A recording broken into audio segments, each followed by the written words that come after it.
असंभव कुछ नहीं होता दोस्त, ये परिकल्पनाएं हैं खाली। और मैं आज तो आपको बहुत ईमानदारी से और 12 साल के तजुर्बे का निचोड़ निकाल के बता सकता हूं कि इस दुनिया में असंभव नाम का कोई शब्द होता ही नहीं है। इंसान कभी भी चंद्रमा पर नहीं पहुंच सकता, पृथ्वी विज्ञान की अधिकतम सीमा है। डॉक्टर ली दी फॉरेस्ट मशहूर वैज्ञानिक हुए, बहुत बड़े साइंटिस्ट हुए। एक स्टेटमेंट इन्होंने पास किया 1955 के अंदर, 1955 ही पास द स्टेटमेंट कि इंसान कभी भी चंद्रमा पर नहीं पहुंच पाएगा। It is impossible for a human being to cross Indian globe, earth globe. और पृथ्वी विज्ञान की अधिकतम सीमा है, लेकिन किसी बहरे ने इस बात सुना नहीं और पहुंच गया एक आदमी अपना बस्ता उठा के, जिसका नाम था इन 1969। और उसके बाद तो स्पेस जर्नी ऐसी हो गई जैसे आप और मैं अभी पतिया और बैंकॉक चले जाते हैं। लॉर्ड केल्विन बहुत बड़े साइंटिस्ट हुए, उनका स्टेटमेंट आया कि सिर्फ पक्षी उड़ान भर सकते हैं, हवा से भारी मशीन का उड़ान भरना असंभव है। इट इज इम्पॉसिबल कि हवा से कुछ भी भारा हो और वो उड़ सके, क्योंकि ग्रेविटी उसको गिरा देगा। लेकिन तमाचा मारा इन लोगों ने, तमाचा मारा और लिख के दिया कि हमने साइकिल के स्पेयर पार्ट से इंसानों को पक्षी बना दिया। साइकिल के स्पेयर पार्ट से इंसानों को पक्षी बना दिया। 16 साल लगे राइट ब्रदर्स को जहाज का निर्माण करने में, लेकिन इन लोगों ने उसकी बात नहीं सुनी कि जो कहते थे कि वायु का सिद्धांत तुम्हारे विपरीत है। यह बात भंवरे को कही जाती थी कि भंवरा वायु के सिद्धांत के कारण कभी जीवन मोड़ नहीं सकता, क्योंकि उसके पंख उसके शरीर से हल्के रहते हैं। लेकिन भंवरा साला किसी स्कूल में गया नहीं आज तक। माई doctor told me I will never walk again. मेरे डॉक्टर ने मुझे कहा कि तुम कभी चल नहीं सकोगी। My doctor told me you will never walk again.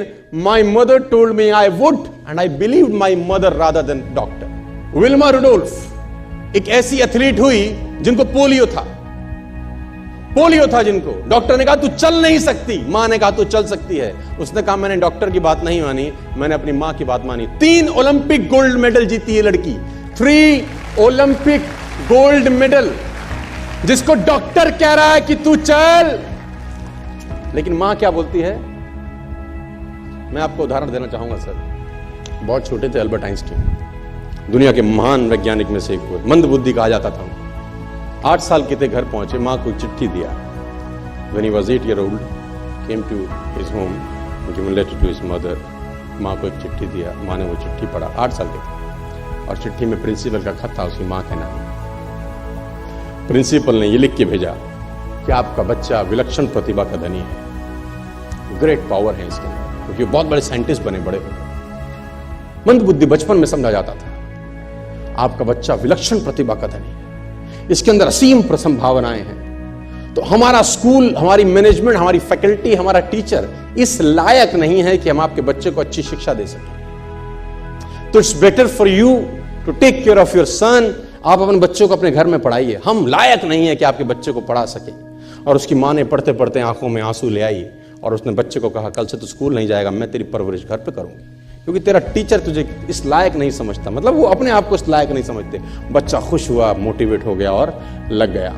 उसकी मां का निधन हो गया, वो अल्बर्ट आइंस्टीन बहुत बड़े साइंटिस्ट हो गए।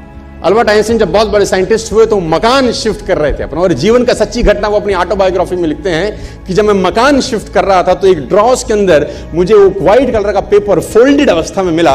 मुझे समझ नहीं था कि क्या है। मैंने उसको फोल्डिंग अवस्था से मिट्टी को हटा के जब खोला तो वो उस टीचर का लेटर था जो बहुत साल पहले टीचर ने मेरे हाथ में दिया था और मैंने अपनी मां के हाथ में रखा था। अब